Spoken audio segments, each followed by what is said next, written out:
My name is Karis Bellamy, and 30 seconds after my own mother handed me a pen in front of 146 wedding guests, she slapped me because I refused to give my $2.75 million penthouse to my sister.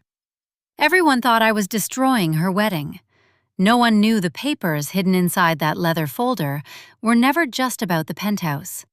One signature could have helped erase my grandmother's legal rights, rewritten the truth about her mental capacity, and hidden a family secret that had been buried for 4 years. Then, 47 minutes later, my 80-year-old grandmother walked into the ballroom, carrying the one thing my mother never expected anyone to see. Chapter 1. The Gift I Never Agreed to Give. The applause started before I understood what my mother had done. 146 people were looking at me beneath the crystal chandeliers of the Fairmont Copley Plaza ballroom, smiling as though they had just witnessed an act of extraordinary generosity. I stood beside my mother on the raised stage, one hand still wrapped around a champagne glass I had barely touched. Vivian Bellamy held the microphone with the same polished confidence she used in courtrooms, charity board meetings, and every family gathering she had ever controlled. At 61, she had spent decades building a reputation as one of Boston's most trusted estate planning attorneys. She knew how to make pressure sound like kindness. She knew how to turn a demand into something that looked like a gift. And she had just announced that I was giving my sister my $2.75 million penthouse as a wedding present. My eyes moved past her to Celeste. She stood beside her new husband in a white silk gown, one hand pressed against her chest, as if she were overwhelmed by emotion. She was not surprised. That was the first thing I understood clearly. My sister had been waiting for this moment. Vivian smiled toward the crowd. Karis has always understood that family comes first, she said. Tonight, she is giving Celeste and Owen the perfect place to begin their married life. The room applauded again. I saw attorneys I recognized from Boston firms, judges, business owners, members of the same charity boards my mother had spent years cultivating. They were not applauding me. They were applauding the version of me Vivian had already described to them, the generous older sister, the unmarried daughter who had more than she needed, the woman who would quietly step aside so the family could keep looking perfect. Vivian placed a leather folder on the podium and opened it. Then she pressed a silver pen into my hand. "Just a few signatures, sweetheart," she said softly. "We do not need to make a beautiful moment uncomfortable." Her voice was warm enough for the microphone to carry. Her fingers tightened around mine, where the guests could not see. I looked down at the documents. The first page mentioned an assignment of my beneficial interest. The next referred to an amendment of the Bellamy Family Living Trust. Another page contained language releasing future claims. Then I saw my grandmother's name, Lenora Bellamy. Farther down the page was a statement about her cognitive capacity when she amended the trust. My stomach tightened. This was not a simple transfer of a home. If I signed, I would not only surrender my protected interest in the penthouse, I would be putting my name beneath a statement that could be used to argue that my grandmother had not understood what she was doing when she chose me as the future beneficiary. My mother had hidden an attack on Lenora inside a wedding gift. I set the pen on the podium. "I never agreed to give away the penthouse," I said. The applause died so quickly that I could hear someone place a glass on a table near the front. Vivienne kept smiling. "You are nervous," she said. "Legal documents can look intimidating when you do not work with them every day." I turned slightly toward the microphone. "I understand enough to know that no one has the right to announce a gift in my name without my consent." Celeste moved closer to the stage. Her expression changed from practiced emotion to disbelief. "You are really doing this today," she said, "at my wedding." I looked at her. I did not bring these papers here. I did not tell 146 guests that I had agreed to sign them. Owen's eyes moved from me to his new wife. "Celeste," he said quietly, "you told me this was settled months ago." "Mom said it was handled," Celeste replied. Vivian lifted one hand as if calming difficult children. "This is a misunderstanding. Karis has always struggled with major decisions when emotions are involved. There it was, the first cut. Not cruel enough to sound cruel, just enough to make the crowd question whether I could be trusted. She reminded everyone that Celeste was beginning a marriage, that she and Owen needed a proper home, that they would entertain clients and build a family. Then she looked at me. Karis already owns a condo in Somerville. She has no husband, no children, and no reason to maintain such a large property. She has her little decorating business. She has everything she needs. I felt the old wound open. Because I did not ask for help, they decided I never needed it. Because I had built my own company, they treated my work like a hobby. Because I was unmarried at 35, they acted as though my future required less protection than my sister's. I looked at Vivienne. Celeste getting married does not make her life more important than mine. A few guests shifted in their seats. For the first time, people were studying my mother instead of me. Celeste's face hardened. You are choosing an apartment over your own sister. If it is only an apartment, I asked, why do you need my signature in front of everyone? Owen turned fully toward her. Did Karis ever tell you directly that she agreed? Celeste looked at our mother. Vivian assured us, she said, that was not what I asked. Diane Caldwell Owen's mother had moved closer to the stage. She spoke without raising her voice. Karis, did you ever tell Celeste or Owen that you would give them the penthouse? No. Diane looked at Celeste. Then why did you tell us the transfer was complete? Celeste's silence changed the room. Vivian saw it happen. She saw Owen step away from my sister.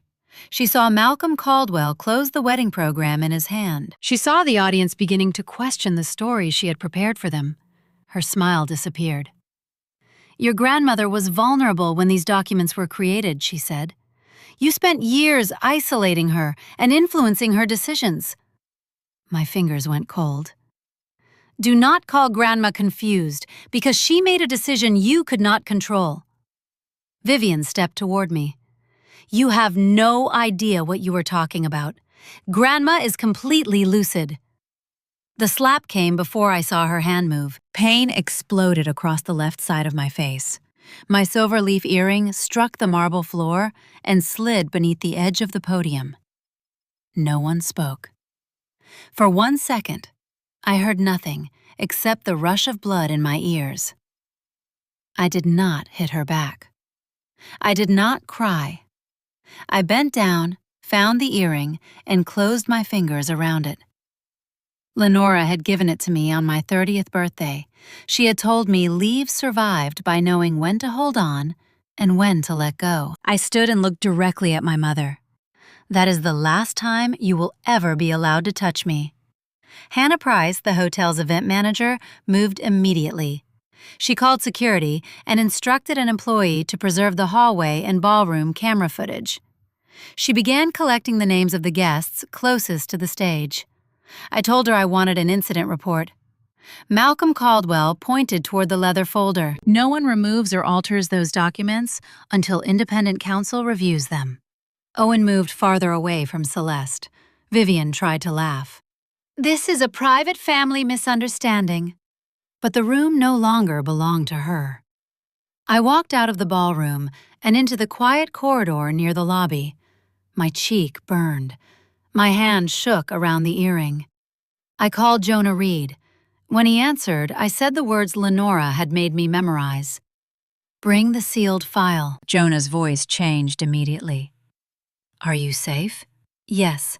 What happened? My mother put the trust documents on stage. There is language about Grandma's mental capacity. Then she hit me. Do not sign anything, he said. Do not let anyone take the folder. Lenora and I are coming. 47 minutes later, the hotel doors opened. Jonah entered first, carrying a locked briefcase. My grandmother followed him. Lenora Bellamy was 80 years old and walked with a cane, but there was nothing uncertain in her steps. She came directly to me and studied the red mark on my face. She did not ask whether I had ruined the wedding. She did not tell me to forgive my mother. She asked only one question. Did Vivian try to make you sign a statement about my mental capacity? I nodded.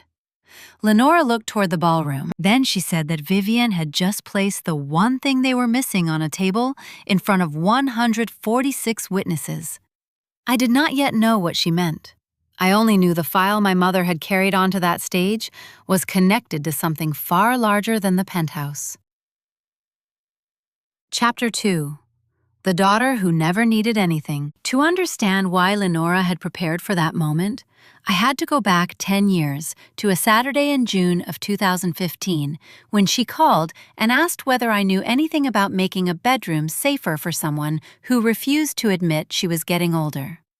I was 25 and barely established in interior design.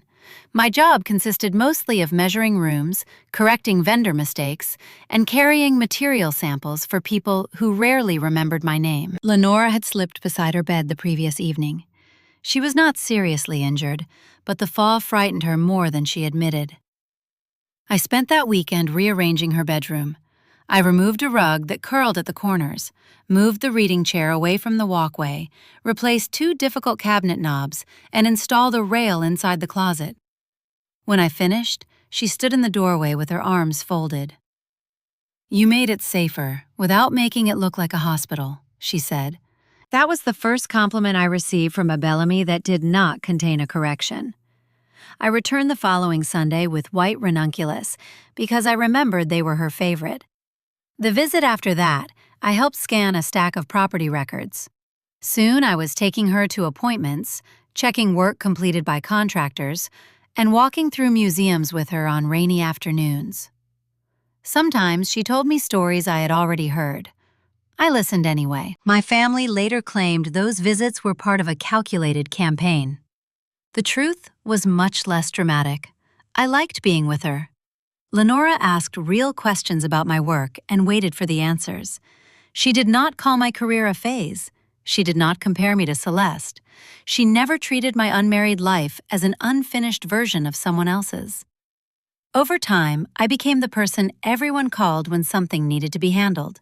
If Lenora needed a ride to an appointment, Vivian called me. If a contractor arrived late at the townhouse on Louisburg Square, Vivian asked me to deal with him. If Graham forgot a dinner reservation, I was expected to smooth it over. If Celeste wanted her apartment rearranged before a lifestyle photographer arrived, I moved my schedule. I was useful. In my family, being useful often looked like being loved until the crisis ended. When something good happened, the invitations went somewhere else. Celeste was protected because she was building her future. I was expected to be available because everyone believed mine had already taken care of itself. Vivienne repeated the same line whenever someone suggested I might need help. "Karis will be fine. She always figures things out." For years, I treated that sentence like praise. It took me much longer to understand it was permission for everyone to stop considering me. I founded North Harbor Design Studio in 2018 in a narrow second-floor space in Fort Point. The windows leaked during heavy rain, and the heating system sounded like someone dragging chains through the walls. I loved it. By 2024, the studio had 4 employees, 7 active projects, an annual revenue of roughly $640,000. I worked with architects, contractors, permit offices, structural consultants, and clients who expected every dollar to be accounted for. Vivian still called it decorating. At the studio opening, she chose a charity gala instead. Graham said he had a closing. Celeste sent flowers, then texted to ask whether I could tag her account when I posted photographs. Marisol Vega was the one who stayed. She helped me move chairs, test the lighting, hide exposed cords, and carry empty bottles to the recycling area after midnight. When the last guest left, she stood beside me in the center of the room. "You built this," she said. I remember how unfamiliar those words felt. In April of 2022, Lenora created the Bellamy Family Living Trust and transferred the Harbor Point penthouse into it. 4 months later, she asked me to meet her and Jonah Reed at his office. She explained the arrangement without trying to bury me in legal language. She would remain the trustee and continue controlling the property for the rest of her life. I would become the successor trustee and remainder beneficiary. If she stopped living at the penthouse, an occupancy agreement would allow me to reside there, but I could not sell it while she was alive. The penthouse was still hers. My future interest in it was protected. Lenora leaned back in her chair and said she wanted to make certain no one could turn her home into a prize for whichever family member was most useful to them at the time. I immediately thought of Celeste. She is going to believe I took this from her, I said. Lenora shook her head. I am not dividing my love between you. I am choosing the person I trust to respect what I built. I still looked uncertain. She reached across the table and covered my hand. Equal is not always the same as fair. Celeste can be loved without being entitled to everything you receive. I wanted to believe her. Instead, I carried guilt home like it was evidence against me. In October of that year, Vivian learned about the amendment. She summoned me to the townhouse on Louisburg Square. Vivian, Graham, and Celeste sat across from me in the formal living room. Their chairs had been arranged in a straight line, making the meeting feel less like a conversation and more like a disciplinary hearing. Vivian said the trust had created an unnecessary division. She proposed that I surrender my beneficiary interest. Another option was to amend the trust so Celeste and I would share equally. Graham suggested the penthouse could eventually be sold and the proceeds placed into a family fund. He described that as the reasonable solution. I asked whether any of them had discussed these plans directly with Lenora. No one answered. That silence told me the meeting was not about protecting her wishes. It was about correcting them. I refused. The punishment began quietly. I disappeared from the family group chat. No one invited me to Celeste's engagement party. Birthdays and holiday dinners appeared online after they happened. Vivienne began telling people that I had taken advantage of Lenora's age. At a fundraiser, Patricia Sloan approached me near the coat check and asked whether I was still holding the penthouse for my grandmother until the family decided what to do with it. I asked who had described it that way. Patricia smiled too quickly and said she did not want to become involved. But she already was. Vivian was replacing the truth with a cleaner story. I was not the lawful beneficiary of a trust Lenora had created willingly. I was a temporary custodian of a family asset I had manipulated an elderly woman into giving me. I chose not to respond publicly. I told myself I was protecting Lenora's privacy. I told myself challenging Vivian would push Celeste farther away. I worried a public family dispute would damage North Harbor. Most of all, I believed my mother would eventually stop if I refused to feed the conflict. She did not stop. My silence gave her room. By the end of 2022, Lenora had moved into Hawthorne Court Senior Residences in Wellesley. It was an independent living community with support available when she needed it. She was not confined there. She met friends, attended lectures, saw Jonah, and went into Boston whenever she wanted. But something about her had changed. She locked every financial file. She removed Vivian's access to bill payments. She required all discussions involving property or accounts to pass through Jonah. One Sunday, I asked what she was afraid of. Lenora closed the drawer of her writing desk and kept her hand on the key. I am correcting a mistake I should have recognized earlier, she said. She would not explain further. Almost 3 years later, in September of 2025, the consequences of my own silence finally reached North Harbor. We were preparing to sign a $118,000 office renovation for Donnelly Shore Legal Group when Claire Donnelly emailed to say the project had been placed on hold. Her firm had received concerning information about an inheritance dispute and allegations that I had improperly influenced an older relative. Attached below her message was part of a forwarded email. Vivian had written it. The wording was almost identical to what Patricia had said years earlier. Karis is temporarily holding the asset, while Lenora's judgment is being reviewed. I read the sentence several times. This was no longer a family whisper. My mother was using her reputation to threaten my company and the livelihoods of 4 people who had nothing to do with the trust. Marisol read the email beside me. You can stay silent, she said, but stop calling it peace. Your silence is costing the studio now. I forwarded the entire chain to Jonah. Then I uploaded copies to a private cloud account and began building a dated record of every demand, accusation, and threat Vivian had made. For the first time, I stopped waiting for her story to collapse on its own. I began preserving the evidence that would prove she had built it deliberately. Chapter 3.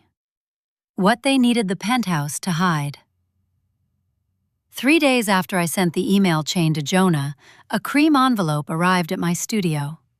The return address belonged to Bellamy Frost, LLP. Inside was Celeste's wedding invitation.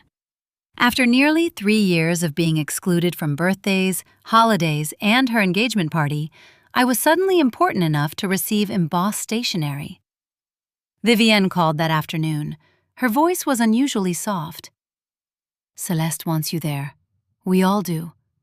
This could be a chance for the family to heal." For a few seconds, I let myself believe her. Then she said the penthouse would make a beautiful wedding gift. She called the transfer a symbolic gesture. She said presenting it during the reception would show the Caldwells that the Bellamys were united. "I already told you no. You were emotional when we last discussed it. I was clear." Her tone cooled.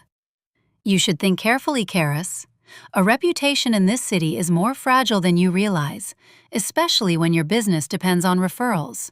I looked through the glass wall of my office at Marisol, reviewing fabric samples with one of our junior designers. Claire Donnelly's suspended project was not a coincidence. It had been a warning. The next morning, Celeste asked to meet me at a cafe near Newberry Street. She arrived 12 minutes late, wearing sunglasses despite the gray weather. She did not apologize. "We have a problem," she said. "You mean you have a problem?" She pulled off the sunglasses. "Owen and I signed a contract on a condo. The property cost $1.48 million. Their mortgage application for $1.09 million had been denied on September 2nd because Owen had failed to disclose an investment obligation. Their $74,000 deposit was now at risk." Celeste wrapped both hands around her coffee. "Mom said the penthouse could be our backup. Mom cannot give away something she does not control. She said you would do the right thing." "Did I ever tell you I agreed?" Celeste looked toward the window. "Mom said you were only hesitating because Grandma confused everything." "That is not an answer." She finally met my eyes. "I already told Owen's family we would be living there after the honeymoon." The confession did not sound guilty. It sounded irritated, as though my refusal had created the lie instead of exposing it. "You promised them my home." "It is not your home yet. My legal interest is protected." "You already have a condo." "You are single." "You do not have children." "Owen and I need space to entertain clients and start a family." I stared at her. "You do not get to decide how much space a woman deserves based on whether she has a husband." "That is not what I meant." "It is exactly what you meant." She leaned back and crossed her arms. "You have never needed the family the way I have. No one ever asked whether I needed anyone. You saw that I did not demand things and decided that meant I did not deserve them." Her eyes hardened. "If you refuse, you will humiliate both families. If the truth can humiliate your plan, then the plan was never honest." She left without finishing her coffee. 2 days later, Vivian's assistant emailed me a draft package for review. The message described the documents as routine paperwork that should be completed before the wedding. Vivian had not sent them by mistake. She wanted me to see how much work had already been done. She believed prepared documents could make an unauthorized decision feel inevitable. I forwarded everything to Jonah. We met in his office that evening. He spread the pages across the conference table and removed his glasses. "This is not a deed transfer. What is it?" "The first document assigns your beneficial interest to Celeste. The second authorizes an amendment, replacing you as the remainder beneficiary. The third releases your right to challenge future changes." I looked toward the final pages, and the section about Grandma Jonah tapped the paragraph with one finger. It states that Lenora showed signs of cognitive decline when she signed the amendment naming you in 2022. But that is false. Yes. Then this is a forged amendment. Not yet. It has not been executed. Legally, it is a proposed amendment containing false representations. He pushed the documents toward me. If you sign this, Vivian can argue that even you question Lenora's capacity. She could use your signature to challenge the 2022 amendment and seek control of the trust. I felt the room become smaller. So this is not only about the penthouse. No. The penthouse is what she is using to obtain your cooperation. Jonah's expression stayed controlled, but his voice sharpened. This is testimony against your grandmother, hidden inside a wedding gift. When I told Lenora, she did not ask me to attend the wedding. She told me I was free to stay away. Part of me still wanted to go, because part of me remained foolish enough to hope the invitation meant something. The other part knew Vivian would use my absence as proof that I was hiding. Lenora listened quietly. Then she said, "If Vivian only insults you, leave. I can do that. If she places documents in front of you and asks you to sign anything about my mental capacity, call Jonah and say, 'Bring the sealed file.'" I studied her face. What is in it? Evidence of an older pattern. She would not tell me more. The explanation came from Eli Navarro. Eli and I had known each other since college. He was now an investigative reporter at the Boston Ledger. He asked to meet privately and arrived with no notebook, no recorder, and no request for a quote. "I've been investigating a notary named Ruth Delaney," he said. "Her name appears in several questionable property transactions involving older owners." He placed a printed record on the table. One of them was Lenora's cottage in Chatham.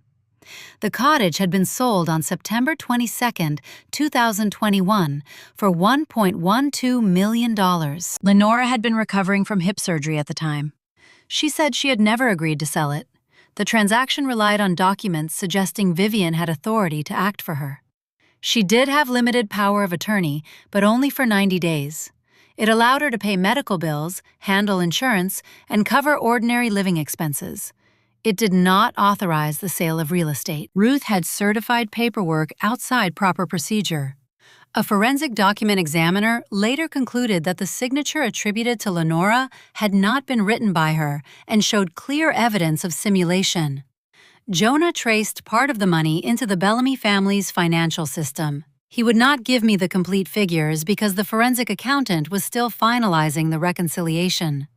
I knew a large amount had reduced debt tied to the townhouse on Lewisburg Square. Another amount passed through an account used for family expenses. Graham's signature appeared on a confirmation for the receiving account. I drove to Beacon Hill that night. My father opened the door and looked past me as though checking whether I had brought anyone else. "Did you know Grandma's Chatham house was sold?" His face changed. "Vivian said Lenora gave us an advance." "Did you see the closing documents?" "I did not handle the transaction." "That was not my question." He rubbed the side of his jaw. "I signed where your mother told me to sign. You are a corporate attorney. You understand what a signature means. I did not know there was anything improper." "Did you see the name Chatham in the email?" He looked away. "That was my answer, Dad. I saw it, and you knew the money arrived when the mortgage was in trouble." "Yes." "Why did you not open the attachment?" His silence lasted long enough to become a confession. "I did not want another fight with your mother." I felt something inside me settle into place. If you believed Grandma was mentally capable of giving you more than $1 million, why are you helping Mom call her confused when she created the trust? He had no answer. "You were not deceived," I said. "You rented your own silence to keep this house." His voice tightened. "Do not turn Celeste's wedding into a public trial." He did not ask what Lenora had lost. He asked what people might see. That was when I decided I would attend. I saved every file to private cloud storage. I sent my location to Medisol. I arranged my own transportation and left every original document with Jonah. I would not sign anything. I would not allow my mother to speak for me, and if she tried to use a public celebration to legitimize another lie about Lenora, I would make the call. I entered the week of Celeste's wedding knowing the cottage had been sold without my grandmother's consent, and that my father had chosen not to ask why. What I still did not know was how much of my sister's perfect wedding had been paid for with Lenora's stolen money. Chapter 4. The Wedding. They built on a lie. By the afternoon of October 18th, every file Jonah had reviewed was stored in a private cloud folder under my maiden name. I photographed the key trust pages, uploaded the email chain from Vivian, and sent Marisol my location before leaving my condo. The originals stayed with Jonah. I drove myself to the Fairmont Copley Plaza so no one could control when I arrived or when I left. Before I stepped out of the car, Jonah called one last time. Do not sign anything. I know. Do not let them pull you into a legal argument in front of the guests. I know. If the final documents differ from the draft, remember what changed. Do not let anyone take your phone. I understand. He paused. You are allowed to leave Karis. I looked at the hotel entrance. I know that too. I wore a navy dress with a simple neckline and long sleeves. It was formal enough for the wedding, but not designed to attract attention. I did not want to look defiant. I also refused to look apologetic. Inside the ballroom had been transformed into exactly the kind of room Vivian understood. White flowers filled tall glass arrangements. Crystal lights reflected across polished silverware. A jazz trio played near the bar, while attorneys, business owners, donors, and board members moved through the room with champagne in their hands. There were 146 guests. Some of them had worked with my mother. Some had heard her version of the trust dispute. Several looked at me with the careful curiosity people reserve for someone whose scandal they know but have not yet confirmed. It felt like entering a room where my role had already been assigned. Graham found me near the seating chart. He kissed my cheek without warmth. I hope you remember this is Celeste's day. The thing hurting Celeste is a promise no one had the right to make. His jaw tightened. This is not the place. You keep saying that about every place where the truth might become inconvenient. He walked away before I could say more. Patricia Sloane approached next. She looked at my dress, then toward the ballroom. I am glad you came. I assume the family apartment situation has been resolved. Which family apartment? The Seaport property. It belongs to Grandma's trust.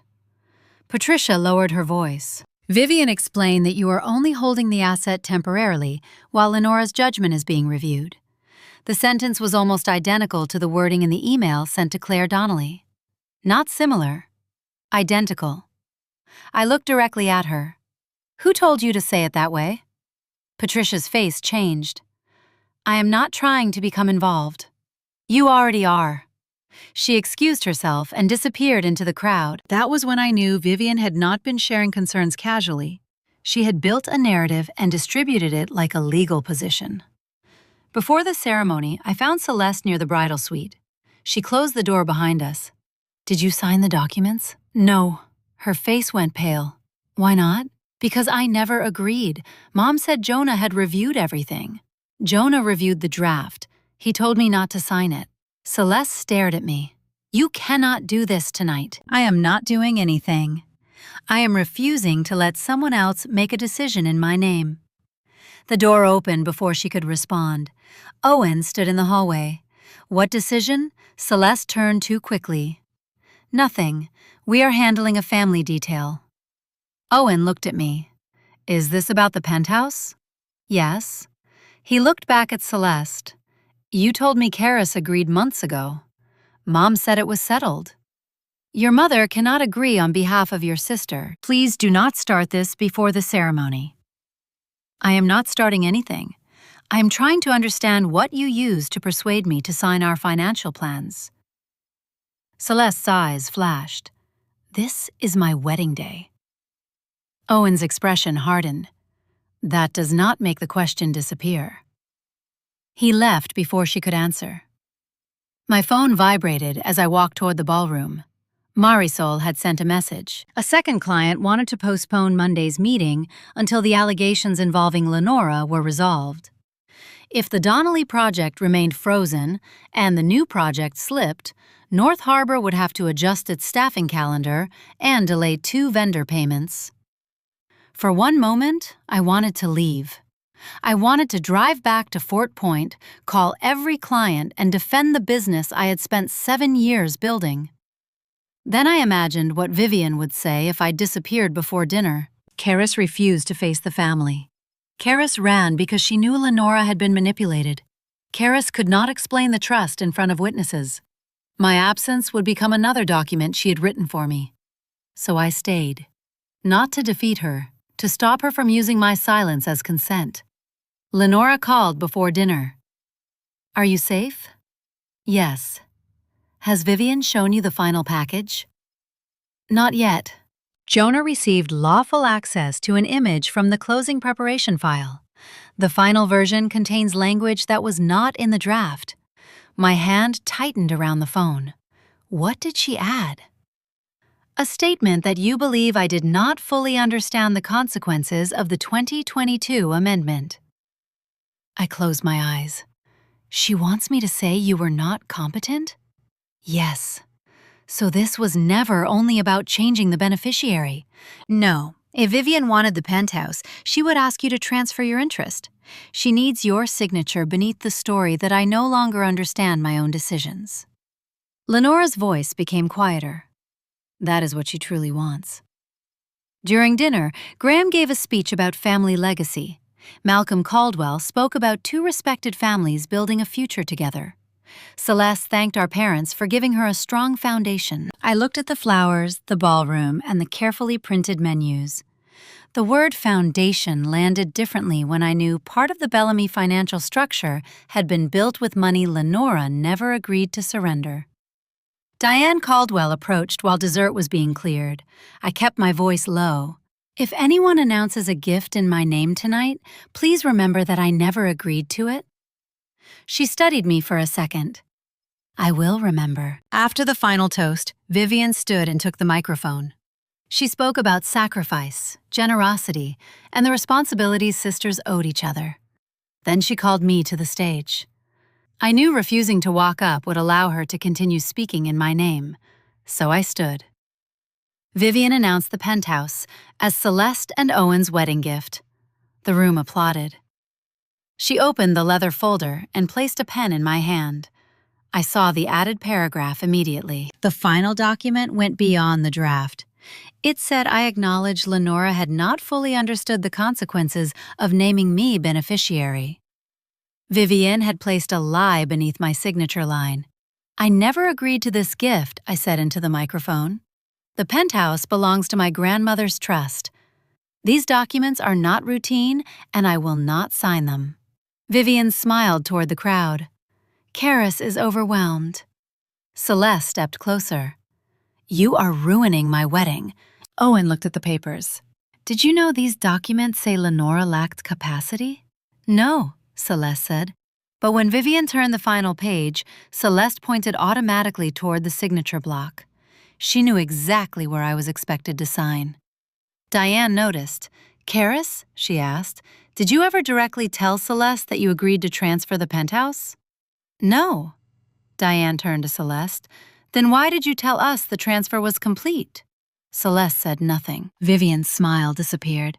She began listing everything the family had supposedly done for me. My education, my upbringing, the introductions she claimed had helped North Harbor survive. She said I had never made a comparable sacrifice for Celeste.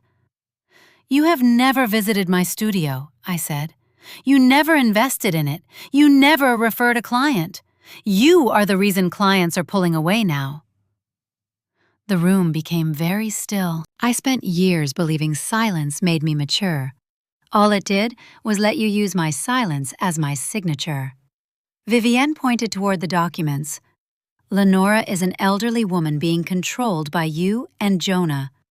Grandma is more lucid than the people who watched money from Chatham enter the family accounts and chose not to ask where it came from. Graham's head lifted sharply. Several attorneys near the front exchanged looks. Vivian saw that I knew. Her face changed. Then, she struck me. The slap knocked my silver leaf earring onto the marble floor. I picked it up and looked at her. That is the last time you will ever touch me. Hannah Price called security and ordered an incident report. Malcolm demanded that the document package remain untouched. Diane stayed beside me as an independent witness. Owen stepped away from Celeste. My phone vibrated with a message from Graham. Do not bring Lenora into this. We can handle it privately, I replied before leaving the ballroom. You had 4 years to handle it privately. In the lobby, I called Jonah. Bring the sealed file. 47 minutes later, he walked through the hotel doors with Lenora beside him. She examined the mark on my face, then looked toward the stage. Jonah reviewed the final document and confirmed the statement about Lenora's capacity had been added after the draft I received. Lenora's expression hardened. Vivian prepared a document using the same lie about my mental capacity, then placed it before 146 witnesses. It was not enough by itself to prove every crime, but it showed intent. It showed a pattern. Vivian was still using the claim that Lenora could not understand her own choices whenever those choices interfered with the assets she wanted to control. Lenora turned toward the ballroom. This time, my mother would not be the only person in the room who understood what those papers truly meant. Chapter 5. The Truth She Could No Longer Control. Lenora entered the ballroom without waiting for Jonah to guide her. She used her cane, but every step was deliberate. She recognized the guests nearest the door, greeted Malcolm Caldwell by name, and asked Hannah Price whether the hotel had preserved the camera footage. There was nothing confused about her. Vivian stood beside the stage, one hand still hovering near the leather folder. For years, she had told people Lenora was declining. Now, the woman she had described as vulnerable was walking toward her with a lawyer and a locked briefcase. Lenora stopped beside me and examined the mark on my cheek. Then she looked at Vivian. Step away from those documents. Vivian tried to recover her professional voice. Mom Karis has upset everyone. Jonah is encouraging her to misunderstand a routine family transfer. Jonah walked to the podium and took possession of the folder. There is nothing routine about this package, he said. He did not read document numbers or explain every provision. He kept it simple enough that no one in the room could pretend not to understand. The Harbor Point penthouse belonged to the Bellamy Family Living Trust. Lenora controlled the trust while she was alive. I was the legally named successor trustee and remainder beneficiary. Celeste had no interest in the property. No valid amendment transferred anything to her, and I had never agreed to surrender my rights. Malcolm Caldwell's expression hardened. He turned toward Vivienne. You promised my son and daughter-in-law an asset you had no authority to transfer. Vivian ignored him. She looked at Lenora. You do not understand what Karis and Jonah have done. They have isolated you and convinced you that your own daughter is your enemy. Lenora rested both hands on the top of her cane. Which document do you believe I've failed to understand? Vivian, the trust I instructed Jonah to prepare, the amendment I signed, or the Chatham cottage you sold while I was recovering from surgery? The ballroom went silent. Vivian's face lost its color. Chatham has nothing to do with this wedding. It has everything to do with it, Lenora said. Both times you used the same story. You said I was too old to know what I wanted, but still useful enough for my property to finance what you wanted. Jonah opened the final document Vivian had brought. He explained that the proposed amendment did not, by itself, prove every allegation against her. What mattered was what it showed. Vivian had prepared a statement claiming Lenora lacked the capacity to understand the 2022 amendment. She had added stronger language after the draft was sent to me. Then she had tried to obtain my signature under public pressure, surrounded by guests who believed I had already agreed. The document revealed intent. It revealed a pattern. It showed that the claim about Lenora's mental state was not a private concern. It was a tool Vivienne used whenever Lenora's decisions placed assets beyond her control. Lenora turned toward the room. On September 22, 2021, my cottage in Chatham was sold for $1.12 million. I did not authorize that sale. I did not sign the closing documents. She explained that Vivienne had received limited power of attorney while Lenora recovered from hip surgery. It allowed her to pay medical bills, manage insurance, and cover ordinary living expenses. It did not allow her to sell real estate. Hospital records confirmed Lenora was still recovering when the transaction occurred. A forensic examiner concluded the signature attributed to her had not been written by her and showed signs of deliberate imitation. Ruth Delaney, the notary, had already admitted the documents were not handled through proper procedure. The closing records emails and financial tracing had been provided to independent counsel, the title insurer, and the appropriate authorities. Jonah did not promise an arrest. He did not announce a sentence. He only said the review was active and the evidence had been preserved. Then, Lenora revealed the part I had not known. Approximately $640,000 from the Chatham sale had been used to reduce the mortgage and line of credit attached to the Beacon Hill townhouse. Another $180,000 had moved through accounts used for Celeste's wedding and related expenses. The remaining funds had covered transaction costs, taxes, losses from an investment Vivienne controlled, and expenses used to maintain the Bellamy family's public image. Celeste looked around the ballroom. The flowers, the band, the champagne, the designer gown, and the carefully arranged tables no longer looked like gifts from devoted parents. Part of her $286,000 wedding had been purchased with money taken from Lenora. Celeste's voice shook. I did not know. I believed her. She might not have known where the wedding money came from, but that did not erase what she did know. You knew I never agreed to give you the penthouse, I said. She looked at me, but could not deny it. Owen stepped closer. Why did you tell me the transfer was certain? Celeste's eyes filled. Because I wanted it to be true. The condo financing had fallen apart. Your family thought everything was settled. Mom said Karis would eventually cooperate. Diane Caldwell looked at her. Choosing not to ask because the answer benefits you is still a choice. Celeste lowered her head. Vivienne turned toward Graham. Tell them you did not know. He looked older than he had an hour earlier. I did not know the signature was false, he said. Did you know the money entered the family account? I asked. He did not answer. Did you know the mortgage was paid with it? His shoulders dropped. Yes. The admission did not feel like victory. It felt like losing the last version of my father I had tried to protect. Graham looked at me. I knew enough to ask questions. I chose not to ask them. For years, I had imagined that if he ever admitted the truth, I would feel relief. Instead, I felt grief. He had not been powerless. He had chosen comfort. Lenora faced Vivienne again. Your access to my financial accounts has been revoked. A professional fiduciary will serve with Jonah. No family member will represent me in any property matter without written authorization. Vivienne stared at her mother. You are destroying this family. No, Lenora said. I spent too many years protecting you from consequences and calling it love. All I taught you was that consequences belong to other people. Then she turned to me. I should have corrected the lies about you sooner. My silence gave her room to hurt you. It was not a perfect apology. It was better. It was specific. Hannah handed Jonah the incident report and confirmed the video had been preserved. Malcolm stated that Caldwell, Pierce, and Rowe would not participate in any transaction involving the penthouse.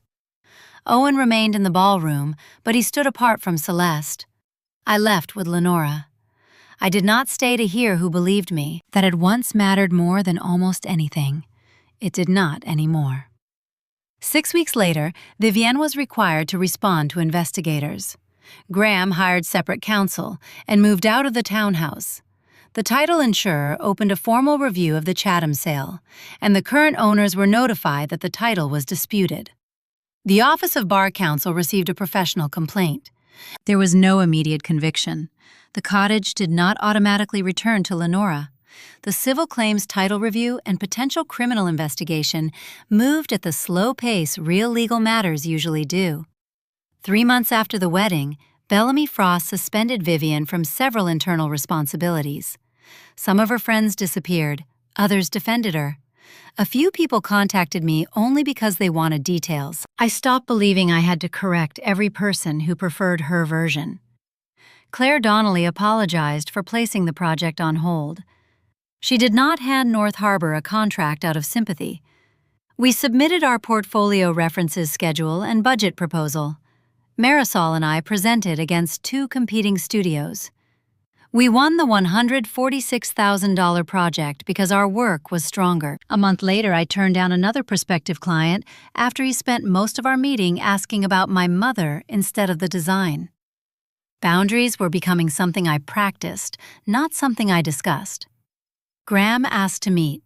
I told him I was not closing the door forever, but I would not reopen it because he felt guilty. He needed to cooperate fully with the investigation. Stop blaming Vivian for every choice, and never again ask me to protect the family's reputation with my silence. One apology could not repair decades of choosing not to know. Consistent action might eventually show me whether he was capable of change.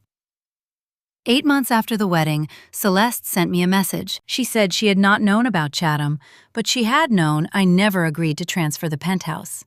She admitted she let Vivian speak for her because she wanted the promise to be true. She said she did not know how to repair what she had done. I did not answer immediately. Forgiveness and access were not the same thing. I began therapy with Dr. Simone Avery.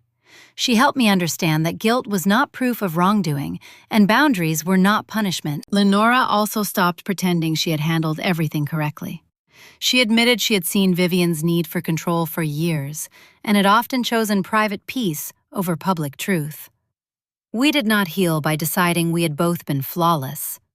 We healed by becoming honest. By late June of 2026, Lenora and I were sitting on the penthouse balcony overlooking Boston Harbor. A professional fiduciary now helped supervise the trust. My interest was protected. The Chatham case was unresolved, but the documents and money trail could no longer be hidden. My phone vibrated. Graham was calling. A message from Celeste appeared a moment later. I looked at the screen, then placed the phone face down beside my drawings. I asked Lenora what she wanted for dinner. "Anything that does not come from the senior residence kitchen," she said. I laughed, and so did she. For years, my silence had come from fear. I was afraid that speaking would cost me my family. Now, silence was a choice.